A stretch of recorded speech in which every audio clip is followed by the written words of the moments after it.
Sebelum masuk Ramadan itu yang memang bulan ampunan, kita semua persiapkan antara kita dengan Allah, bersihkan yang dulu-dulu sholatnya terlambat, yang dulu-dulu puasanya belum puasa, ayo bertobat, bayar semua.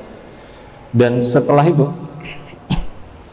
bagaimana dengan hubungan kita kepada sesama kita, dosa-dosa kepada orang sekitar kita, maka dengan saling meminta maaf, dan yang paling khusus adalah kepada orang tua kita.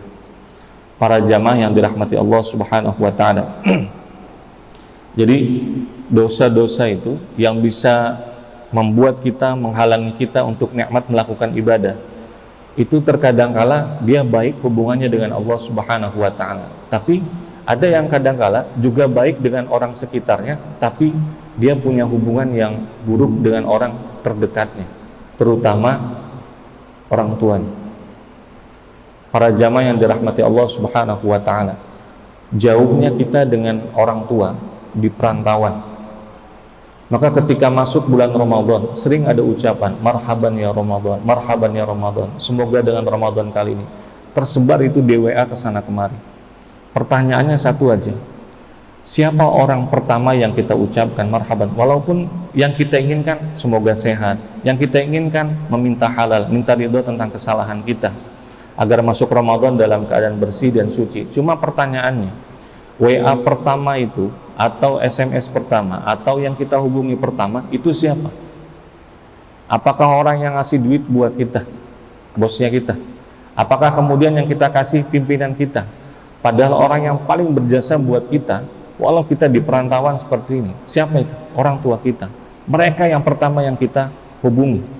Makanya kata Buya Yahya, kata beliau, kalau kita lihat ada orang yang dalam kehidupannya kok rasanya berat, kok rasanya susah, dalam pandangan orang dia penuh kebahagiaan, tapi dalam batinnya, dalam kesendiriannya, dalam rumahnya, dan apa yang dia rasakan, ada rasa sempit dalam hatinya.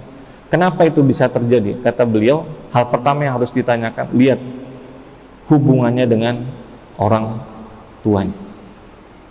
Maka para jamaah yang dirahmati Allah Subhanahu wa taala, sehebat apapun kita sekarang saat ini, sebanyak apapun harta yang kita punya, keberhasilan kita hari ini, rasa bahagia yang didapatkan hari ini, itu banyak dari asbab doa orang tua kita di tengah malam. Maka sebelum masuk Ramadan, hubungi mereka, minta halal, minta ridho terkait tentang kesalahannya kita. Maka jika sudah meninggal, doakan mereka. Doanya jelas disebutkan, Rabbighfirli, ya Allah ampuni, wali walidayya warhamhuma, dan berikan rahmat kepada keduanya, sebagai bentuk paling tidak tindakan yang paling memungkinkan untuk kita berterima kasih, asbab kita bisa berhadir di dunia ini. Para jamaah yang dirahmati Allah, bahkan kata para ulama, rugi rasanya, rugi. Itu menunjukkan bagaimana ittisolnya, bagaimana hubungan baik seseorang dengan orang tuanya. Itu bisa dilihat, barometer yang paling simpel saja. Lihat doa yang dia baca setelah setiap selesai sholat. Kalau yang saya dengar dari beliau bahkan begini para jamaah, lihat doa yang dia baca setiap kali dia berdoa. Dia boleh minta apa saja. Ya Allah, saya minta masukkan ke dalam surga. Ya Allah, saya minta diberikan kesehatan. Ya Allah, saya minta boleh diberikan dengan rezeki. Namun pertanyaannya, apakah di dalam doa itu ada doa buat orang tuanya? Agar kemudian paling tidak bisa mengucapkan terima kasih kita kepada orang tua, bahwa asbab wujud kita, hari ini kita bisa taklim, hari ini kita bisa segala macam. Asbab paling pertama adalah, asbab paling pertama, ya karena kita dilahirkan ke dunia ini. Siapa yang memberikan kesempatan buat itu secara zahirnya? Itu adalah orang tua kita. Maka paling tidak setiap doa boleh minta apapun, namun para jamaah yang dirahmati Allah, harus ada doa yang terbesit buat orang tua kita.